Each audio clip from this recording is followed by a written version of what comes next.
دل دیا دہلیز از قلم رفت سراج۔ آپ ساری رات جاگتے رہے ہیں کیا؟ بالو نے اسے کرسی پر بیٹھے دیکھ کر بڑی ہی شرمندگی سے کہا۔ اس طرح نہ کریں، مجھے کیا ہو جائے گا؟ کیا ہو سکتا ہے؟ ٹھیک ہو جاؤں گی لوٹ پوٹ کر۔ آپ اس طرح میرے لیے تکلیف نہ کریں۔ یہ وفائیں ساری دھوکے، پھر یہ دھوکے بھی کہاں؟ چند دن کی بات ہے، پھر لوگ ہم سے بھی کہاں؟ وہ کرسی سے اٹھتے ہوئے ہنس دیا۔ اللہ نہ کرے اب تو جو بس ٹھہرنے کے لیے ہو، جو ہو، بالو نے بے ساختہ کہا۔ عارف کے ہونٹوں پر بڑی ہی بے ساختہ سی مسکراہٹ آئی تھی۔ پہلی مرتبہ بالو نے اس کے کسی شعر پر رد عمل ظاہر کیا تھا۔ بہت دن ہو گئے تھے سکون ٹھہرے ہوئے، طبیعت بڑی حیران تھی، بار بار یہ شعر یاد آ رہا تھا۔ خدا محفوظ رکھے آفتوں سے، کئی دنوں سے طبیعت شادماں ہے۔ وہ مسکراتے ہوئے اس کے نزدیک آیا اور اس کی کلائی تھام لی۔ کیسی طبیعت ہے اب؟ کیسا محسوس کر رہی ہیں؟ سفید شلوار قمیض میں ملبوس اور بڑی ہوئی شیف کے ساتھ بہت اپنائیت اور ہمدردی سے اس کا حال پوچھ رہا تھا وہ۔ بالو یک ٹک اس کی طرف دیکھتی رہ گئی۔ بڑا ہی من چاہا سمے در آیا تھا۔ خدا کا شکر ہے اب تو طبیعت اچھی معلوم ہوتی ہے۔ آپ ہاتھ منہ دھو لیں، میں ناشتہ لاتا ہوں، پھر آپ نے دوا کھانی ہے۔ وہ اس کی نظر سے انجان بن کر شائستگی اور ملامیت سے کہہ رہا تھا اور بہت غیر محسوس طریقے سے اس کی کلائی چھوڑ دی۔ آئیے میں آپ کو باتھ روم کا راستہ دکھا دوں۔ آپ نے مجھ سے کچھ پوچھا نہیں؟ بالو نقاہت بھرے انداز میں بیٹھتے ہوئے بولی۔ مثلاً کیا پوچھنا چاہیے تھا مجھے؟ اس نے تجاہل برتا۔ بہت کچھ ہے پوچھنے کے لیے، اس نے دبی زبان میں کہا۔ آپ ہوش و حواس کی دنیا میں پورے قدم تو رکھیے، پوچھ لیں گے۔ بلکہ پوچھنا کیا، آپ خود ہی بتا دیجیے گا۔ کوئی دم اور بیٹھے ہیں، یہ فرصت پھر کہاں لوگو؟ چلے آؤ جو سننی ہو ہماری داستان لوگو۔ دوستوں کی مثال بن کر کیا خیال ہے؟ آئیے۔ وہ ہنس دیا۔ آپ کو کوئی حیرت نہیں ہوئی مجھے یہاں دیکھ کر؟ بالو حیرانی سے پوچھ رہی تھی۔ اب حیران ہونا بھی چھوڑ دیا ہے، پریشان ہونا بھی چھوڑ دیا ہے اور مشتاق ہونا بھی چھوڑ دیا ہے۔ سمیٹیں کاروبار عشق کے خوباں، بہت نقصان ہوا ہے اے دل۔ وہ کمرے سے نکلا تو بالو اس کے پیچھے آہستہ آہستہ چل پڑی۔ عارف لا خان کی بیوی کا بخار اتر گیا کہ نہیں؟ بڑی بی نے قدموں کی چاپ محسوس کرتے ہوئے فوراً سوال کیا۔ اتر گیا ہے اماں، تو نے چائے پانی کا پوچھا؟ ان پر میزبانی کا دورہ شروع ہوا۔ صرف پوچھا نہیں، پیش بھی کر رہا ہوں، اس نے رسانیت سے جواب دیا۔ ہاں تو پھر تو ہی پیش کرے گا، اور ہے کون یہاں تیرے سوا؟ میں ٹھہری آنکھوں سے اندھی، بڑی بی نے کہا۔ تو نے یہ نہیں پوچھا اس کے ساتھ لال خان کیوں نہیں آیا؟ کہیں بدلی تو نہیں ہو گئی اس کی؟ ڈپٹی کمشنر لگا ہے کیا وہ؟ بدلیاں کیوں نہیں ہوں گی اس کی؟ عارف نے مسکراتے ہوئے کہا اور کچن کی طرف بڑھ گیا۔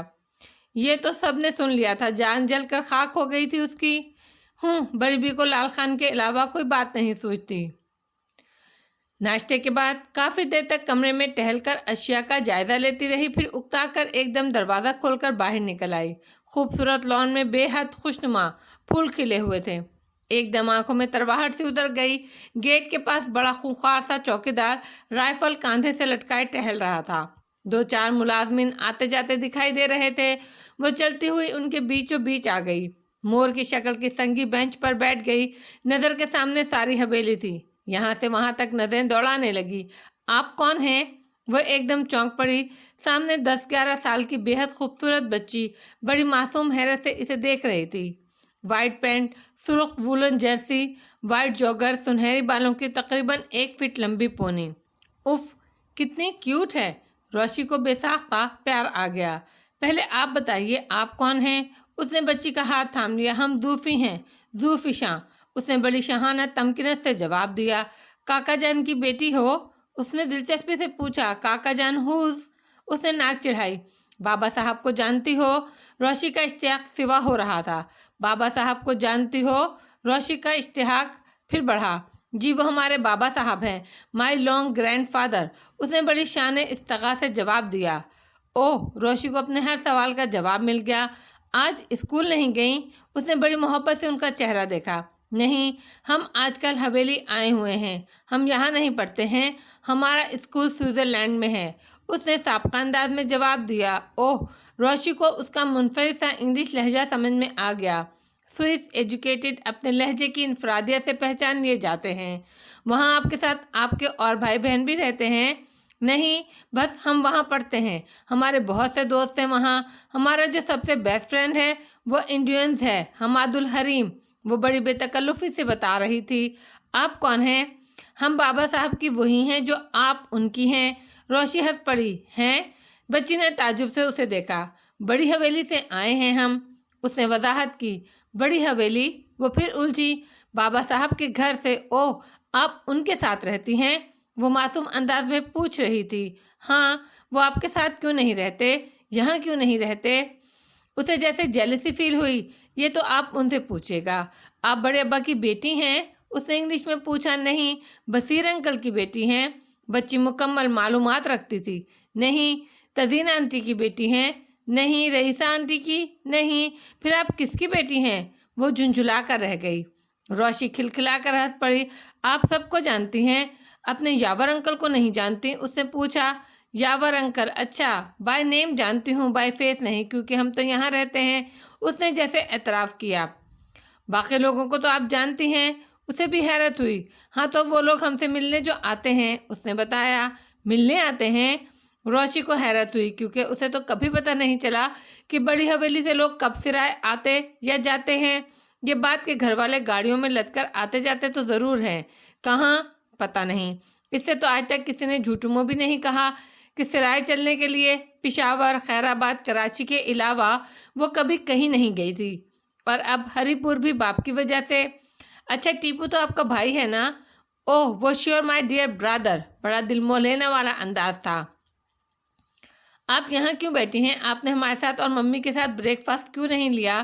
بھائی بات یہ ہے کہ اجازت بیبی، آپ ادھر کیا کرتا؟ ہم آپ کو ڈھونڈ ڈھونڈ کر تھک گیا۔ آپ کا ممی پریشان ہے۔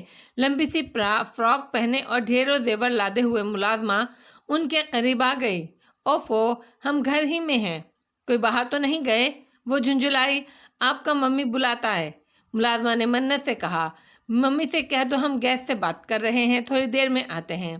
پہلے آپ ممی کا بات سن لو پھر آ جانا، ملازمہ نے چمکارا۔ اوف ہو، آپ یہیں بیٹھیے، ہم ممی کی بات سن کر ابھی آتے ہیں، وہ جیسے بہت مجبوری سے بولی۔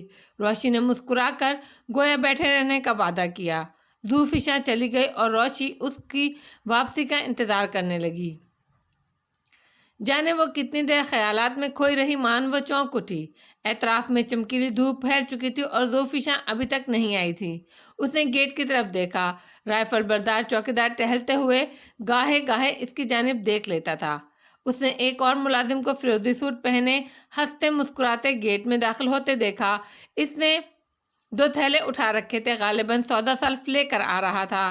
روشی تیزی سے اپنی جگہ سے اٹھی اور اسے اشارے سے اپنی جانب متوجہ کیا۔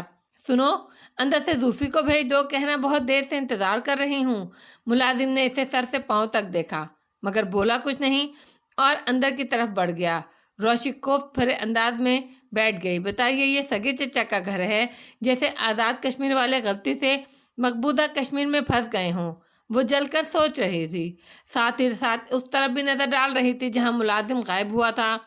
چند منٹوں بعد وہ آتا دکھائی دیا۔ بیبی کا طبیعت ٹھیک نہیں ہے، وہ آرام کرتا ہے۔ ملازم یوں گویا ہوا جیسے ٹیپ چلا ہو۔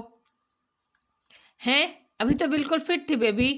اس کے منہ سے تعجب سے جملہ پھسلا اور وہ نظریں جھکا کر واپس چلا گیا۔